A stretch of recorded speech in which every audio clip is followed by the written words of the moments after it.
You think the X-Men's powerhouses are all about flashy energy blasts and telekinesis? You're missing the real Omega level threats hiding in plain sight. Jonathan Jono Starsmore, better known as Chamber, commands a truly formidable power set, marking him as a potential powerhouse within the Marvel Universe. His innate ability to generate and project potent biokinetic energy blasts from the gaping void in his chest positions him as a living, breathing energy cannon. However, the sheer destructive force of these blasts, coupled with the significant physical strain they impose, has historically hampered his potential. Picture, though, a scenario where Chamber achieves complete mastery over his volatile energy. Such control would transform him into a singular force of destruction and defense, capable of leveling entire urban landscapes or withstanding the most devastating of assaults. Envision him confronting a Sentinel army. With Omega-level precision, he could unleash a relentless torrent of energy, obliterating entire formations with effortless ease. Furthermore, the possibility exists for him to not merely project, but also absorb energy, potentially siphoning power from the Sentinels themselves. This absorption could catalyze a dramatic evolution of his abilities, transcending simple energy blasts to encompass intricate energy manipulation or even complete energy absorption, propelling him to a level of power that could reshape the very landscape of mutant abilities. Jean-Paul Beaubier, the dazzling North Star, secures the 9th position with his impressive array of superhuman speed-based abilities. His capacity for rapid movement and flight, with the potential to approach light speed, coupled with his extraordinary stamina, endurance, and reflexes, already renders him a significant asset. However, the true potential of North Star lies in the hypothetical expansion of his powers beyond their current limits. Imagine him transcending mere velocity to manipulate the very fabric of time, phasing effortlessly through solid matter, or even transforming into a living conduit of pure energy. The sheer breadth of possibilities is staggering. Comparisons inevitably arise with other speedsters within the Marvel pantheon, particularly Quicksilver. Could North Star, with the attainment of Omega level speed, surpass even the latter's renowned velocity? Picture him as a near imperceptible blur, an entity moving so swiftly as to become effectively untouchable and unstoppable, a force capable of rewriting the rules of engagement simply by existing within the temporal space of a conflict. Such an evolution would not only elevate North Star to unprecedented heights, but also redefine the very concept of speed within the Marvel Universe.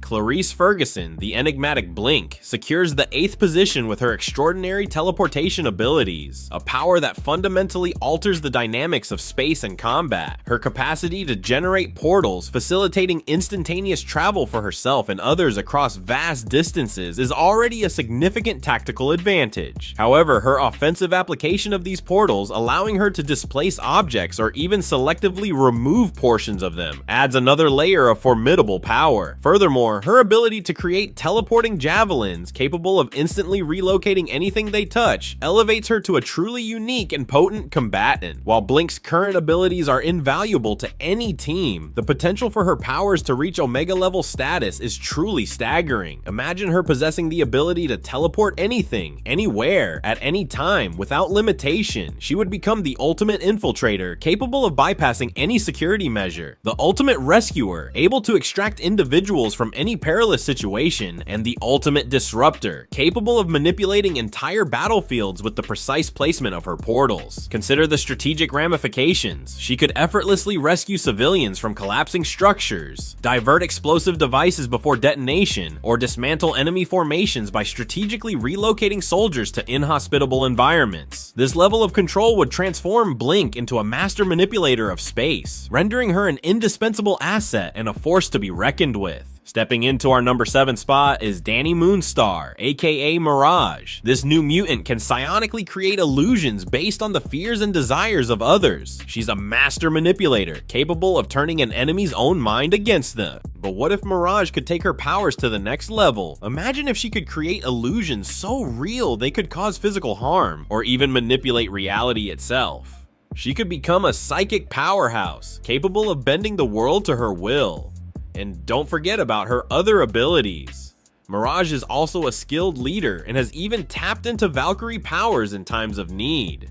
With Omega level potential, she could become a psychic warrior, leading armies and shaping reality with her mind. Rogue has since come much more into her own in the comics, with her gaining more control over her powers, meaning that she is no longer as burdened with having to worry about hurting those she cares for by accident. Rogue's powers allow her to absorb the powers and even memories of others through touch. She can take on multiple powers at once, but the setback is that her touch can also drain the life force of energy of whoever she makes contact with. Now it turns out that the loss of control of her powers came from a very real place for most of us, her own fear of being close to people, of intimacy, and of acceptance. For Rogue, she just had to make the choice to just accept herself and not be afraid, and it was through that basically therapeutic work that she was then able to take control of her abilities fully. So if you've seen her making out with Gambit a ton in the comics, that's why, and that's how she's able to do that. And if you see Rogue coming your way, you do not have to be afraid, unless of course you are one of the baddies, and then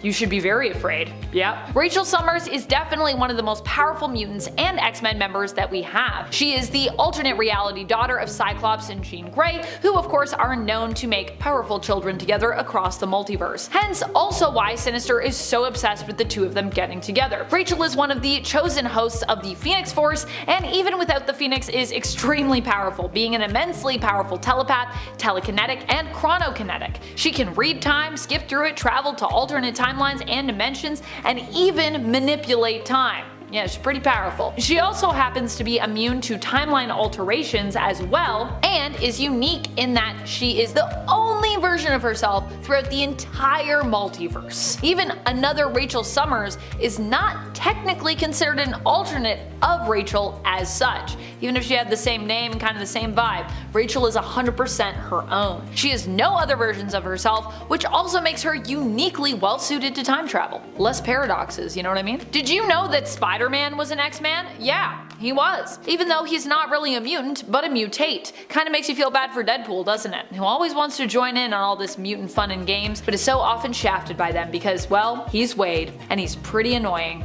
Sorry, Wade. Spider-Man ended up joining the X-Men in the wake of Wolverine's death, as Storm had found papers regarding an idea to have him join the team and teach his own special class of mutants. As such, he joins the X-Men in Spider-Man and the X-Men issue number 1. There are multiple times in the comics where Peter has actively been shown to pull his punches for fear of doing some serious damage to his foes. If Spider-Man weren't holding back, he could likely kill some of the people he comes up against with one well-placed punch, and there are many stories that have kind of talked about that. Well, we never really get to know Miranda's codename, or even, honestly, her full name. We just know her as Miranda. She was given her very own mutant class. That is how great her powers are considered to be. Beast had to create a whole new classification of power levels just for her. She only appears in the Worst X-Men Ever limited series, which by the way is a really great read that I would recommend you check out if you haven't already. Miranda here is shown to have reality warping powers, but ones that don't adversely affect space, time, or the multiverse. Anything in her reality or the fabric of the continuum, which is pretty insane, because every other reality warper has some of that to some extent, pretty much. Beast decided to give her the new classification, which would sit above Omega with the name of Omicron, just because he thought that was one of the most ominous sounding letters of the Greek alphabet. I think my favorite thing is that although in this universe Miranda was beyond Omega level and could have fixed the world in a snap, she understood why the balance of everything had to be maintained, and so instead she chose to hold back instead of just simply using her powers to completely change the world for better, or, you know, perhaps accidentally for worse, as so many reality warpers sometimes do. Nate Grey has to be one of the most powerful mutants that I know, and is likely also one of the most powerful mutants to have ever existed. He is believed to be the perfect genetic offspring of Jean Grey and Scott Summers. Yeah, another Jean Grey Scott baby. Hailing from the Age of Apocalypse reality where he was genetically engineered by his world Sinister. You know Sinister, in any universe he's pretty much obsessed with creating the perfect mutant, which in this case is believed to be X-Man. Nate would be raised not by his genetic parents but by the AOA version of Forge, who is basically his adoptive father here. Nate has both fought on the side of his own reality's X-Men, but while he's also capable of traveling to other dimensions and realities in addition to manipulating time as well, Nate has also fought alongside the X-Men of Earth 616, too, even joining the team in 1999 in Astonishing X-Men issue number 1. Gambit doesn't often get as much love in the comics when it comes to what he is capable of, but he is actually capable of quite a lot. A lot of people don't think of him as being super powerful, and the reality is, it's because he's actually actively holding back pretty much all of the time. Gambit actually reached out to Mr. Sinister about helping him nerf his powers because then they would be more easy to control, which is something that he was worried about, so he has been holding back for a long time in the comics because of this. Gambit also learns of his alternate self, New Sun, and is basically warned of what would happen if he tapped into his full potential. Spoiler, it ain't good. New Sun hails from a world that was destroyed because of how powerful he was. Vulcan is pretty insanely powerful and in a dangerous way too, because he's so capable of evil due to being manipulated during his time in the Vault. In fact, in Empire we saw what was probably only a small fraction of what his darker side was capable of when he ran into the Kotati while out for a walk on the blue area of the moon,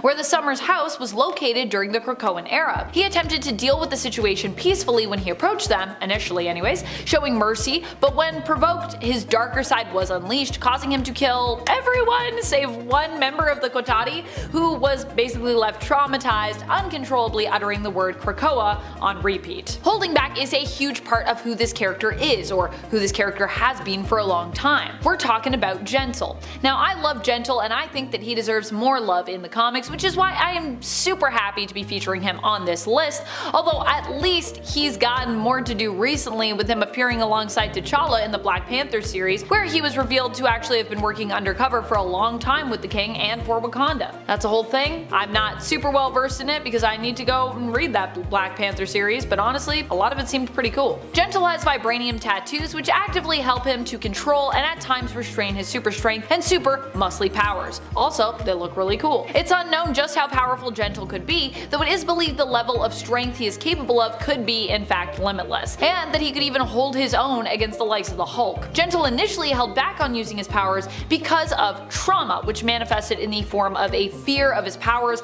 and physical pain whenever he used them. However, it was later revealed by Jean Grey that this weakness was actually a psychological barrier in his mind as opposed to being legitimately tied to his mutant powers themselves. She helped him to emotionally heal and recover from this, removing this weakness from him. Still though, he probably holds back a lot because he is really strong. I mean, what can I say about Hope that you don't already know? Hope Summers is definitely one of the most powerful mutants around in the comics, and the X-Men were fortunate for a time to have her on the roster. Hope's powers allow her to take at peak mastery the powers of any mutants that are within her vicinity. She is only limited by a certain range in terms of her ability to adopt one's powers. She doesn't drain the powers of her target, and she is instantly able to master any ability, any power set that she takes on. Honestly, it's pretty wild. She's also literally mutant Jesus, being the baby everyone fought over in X-Men Second Coming. Hope isn't a Summers by birth, but she was adopted by the biological son of Scott Summers and Madeline Pryor, and the adopted son of Jean Grey, Cable, aka Nathan Summers. Storm is a literal goddess in the comics. There are many times when, like her friend Rogue, if she simply chose to just not hold back, she could just do some serious damage to her enemies. However, Storm is a hero and as such often prefers to maintain a sense of restraint and spare her enemies from a fatal demise when she can. Storm not only holds back when it comes to her powers, but also when it comes to her fighting prowess as well, as she is also an extremely skilled physical combatant. Zorn famously went from Magneto's disguise to an actual character because he was so cool. Zorn also pretty famously destroyed the X-Men and part of a major city once. This retcon has had fans up in arms since it happened for a number of reasons. When Zorn was Magneto, it made sense that he would target the X-Men like that. He's got a lifelong feud with them at that point. But then when that was retconned because the editors liked Zorn and Magneto needed to return, suddenly it was just this guy attacking the team. It lost some of its bite because there suddenly wasn't this lifelong feud fueling the fire. Zorn did have a bone to pick, but did he really need to do all that? The reason given in canon for his absolutely off the rails choices was that he was under the control of Sublime, and Sublime wanted Zorn to cause as much chaos as possible so mutants got a really bad rep. Then when it was time to convince the world mutants were bad, it would be a lot easier. Makes sense, but but even in that context, Zoran, chill please. Innocent civilians, really big thumbs down all around, buddy. Mimik deserves so much more than he gets. Maybe he shouldn't hold back so much and he would get some proper mainstream recognition. Mimik can stay himself and yet gain the powers of whoever he wants, whoever is around him. And if he is around you long enough, he can have the powers forever. His body just adopts them. His mimic abilities are for anything, not just mutant mimicking. He's mimicked athletic skills on a football field before. If he stands next to Celine Dion, I'm sure we get a great cover of My Heart Will Go On. Most of the company Mimik keeps at this point though, they're mutants and other superheroes, so he's usually mimicking superpowers. He's hung around the original X-Men so much that he permanently has their powers, so that's Cyclops' Optic Blast, Beast Strength, Jean Grey's Telekinesis, Iceman's Ice Controlling, and,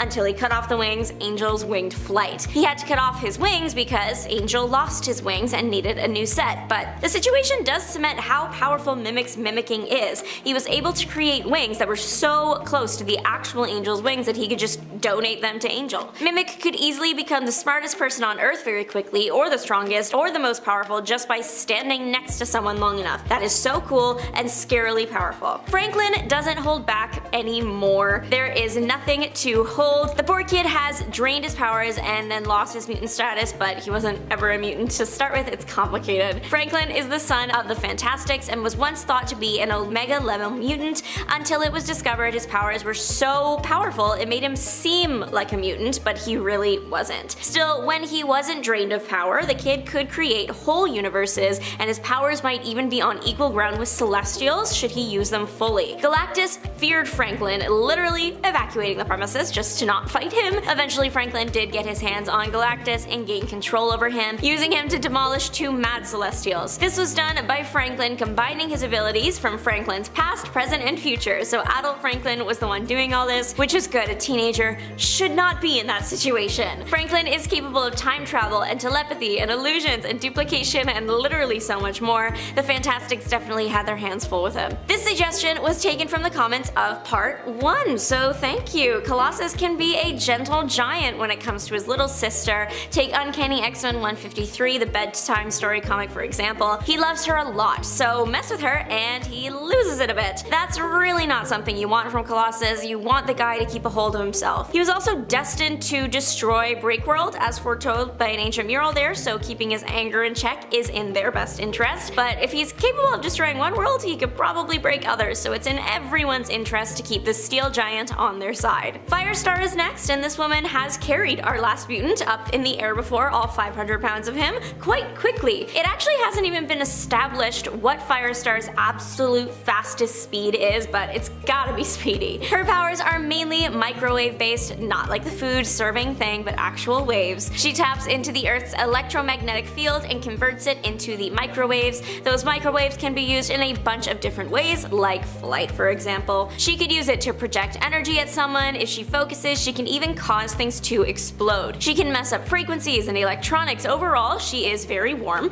She was once thrown through a brick wall, but literally went through it. The bricks melted so fast, it was like she never actually touched it. Overall, very cool powers, but very dangerous too. Since Firestar draws her powers from the electromagnetic field of the planet she's on, this case Earth, if she draws too much accidentally or purposefully, she could potentially destroy the planet. To stop this from happening, she does usually hold back, but when she's in space, that's not a concern. That means she gets more powerful. In reality though, she's just not holding herself back out of fear, so space-powered Firestar is the closest thing we have to full-power Firestar. Mystique has always been that girl, but just recently has it been revealed that she's more powerful than anyone could have guessed, and is even capable of being that guy. Mystique for a long time was a shapeshifter, but it's been recently established that she is actually a gene shaper. It's a subtle difference, but shapeshifters typically will just take on a person's appearance. Gene shapers become that person, and when they are shifting, they're shifting their DNA. It will rewrite itself. That's how Mystique was able to become Nightcrawler's father, not mother. The gene shaper revelation was revealed in X-Men Blue Origins 1. The issue also featured a note from Dr. Nemesis that basically said that Raven was way more powerful than she was letting on, and maybe even more powerful than she knew. And she's pretty darn powerful already, so all the destruction she has caused, it would have been way worse had she known the extent of her capabilities. In addition to the new gene shaper thing, she has accelerated healing. She can become immune or simply resistant to diseases, making a lot more more sense now that we know she can alter genetic code. She's pretty good at stopping telepathic intrusion, she's a good shot, trained in martial arts, and has a solid Duolingo streak with at least 11 languages in her roster. I will admit, I took this last X-Men also from the commenter on part 1 of this video, thank you to that person, and you are right, Cable is the king of holding back. He is an alpha level mutant in the eyes of Krakoa, but in the eyes of other Marvel characters, he's actually considered an Omega level mutant. As long as you understand that he is super powerful, you're good. Cable's telepathic abilities are where he shines. He even declared himself the most powerful telepath in the world, before his powers burned out, that is. Cable is known for jumping across time and for the techno-organic virus that he got when he was just a baby. The virus caused a large part of his body to turn into cyborg parts. His regular human side is already very strong and powerful, so the cyborg part is that, but even greater. And like the commenter from part 1 shared, if Cable doesn't hold back, the virus in his body could make him capable of unleashing power on par with X-Man or other X-Men or even his evil clone, because everyone in the Marvel Universe seems to get one of those at some point. We should feel lucky that Cable is held back by being a good guy. His clone Strife is known for going out and generally causing destruction. That could be Cable, but he's nice or nicer. Scheming like a criminal ever since her debut, Lady Mastermind. Lady Mastermind is known for creating hyper-realistic telepathic illusions. It's pretty scary. In Extreme X-Men 9, she created an illusion in Heather Cameron's head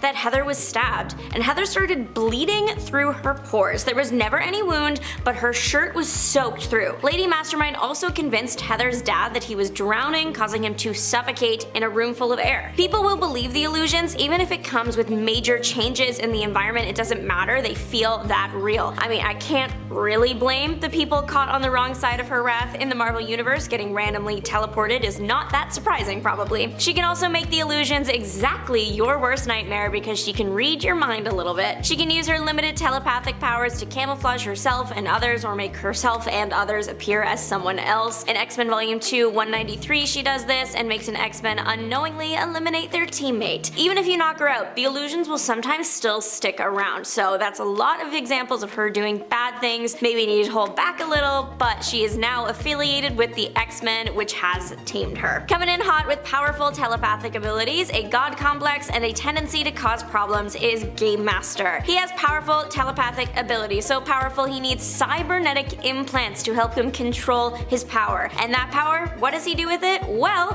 he helped run a competition for mutants to fight each other to win a prize. It's very Hunger Games core. How does a person even end up here? Games Master got to this point because he discovered that if he's able to really focus on a distraction, then his mental load would be easier to carry. Knitting is too hard, and the Hunger Games is apparently the perfect distraction. The weight he is trying to distract himself from is hearing the thoughts of every human on the planet. Almost 8 billion people's thoughts are running through his head 24/7. That sounds like a nightmare, and that's a lot, even for the most powerful telepath. No wonder he acts a bit unhinged. Games Master can manipulate many minds at once. He even claims he can control the whole world, but luckily he has held himself back from doing that. Boundaries. The guy is smart but lacking in skill. He manifested his abilities at an early age and got no help with them, so he needs a bit of training to really get himself under control. But even the way he is, he's pretty powerful as an unskilled mutant, so while the X-Men consider him a foe, they should maybe hold off on training. So while the X-Men do not consider him a foe anymore, they should maybe start training him to control himself. He does join the mutant nation of Krakoa in the end and hopefully start attending some classes. Angel used to be pretty basic in the mutant world. He could fly. He got his name from the angel wings on his back. The wings are really strong, so if he smacked them together, it would create powerful wind blasts. He could also just smack you with the wing. That would also hurt. Pretty soon though, Angel got an upgrade and a bad side, becoming Archangel.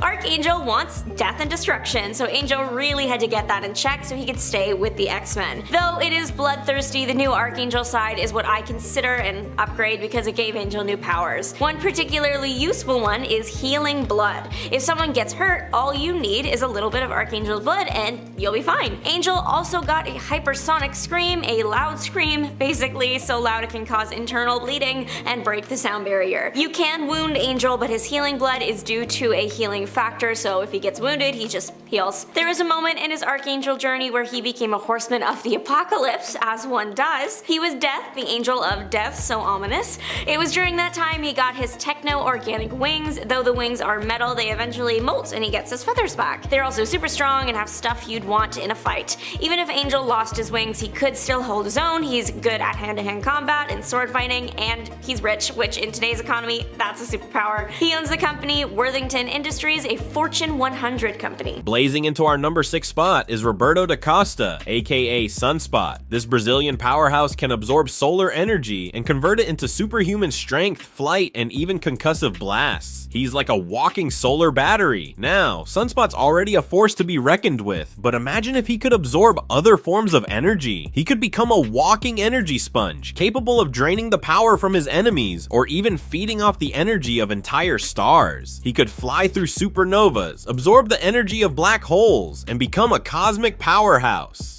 Magnetizing our number 5 spot is Lorna Dane, aka Polaris. As the daughter of Magneto, she inherited his incredible power over magnetism. She can manipulate magnetic fields, create force fields, and even fly. While already a powerful mutant in her own right, imagine if Polaris could tap into the full potential of her abilities. She could control the Earth's magnetic field, manipulate metal on a global scale, or even disrupt technology with a thought. She could become a true mistress of magnetism, and with her connection to the Earth's EM field, she could potentially amplify her powers to an Omega level, becoming a living embodiment of the planet's magnetic force. Deciphering our number 4 spot is Douglas Ramsey, aka Cypher. This mutant has the incredible ability to understand any spoken or written language, human or alien. He's basically a universal translator. Now, while Cypher's power might seem passive at first, imagine if he could use his language skills to manipulate technology, reprogram machines, or even communicate with and control sentient computer systems. He could become the ultimate hacker, capable of infiltrating any system and bending it to his will. He could rewrite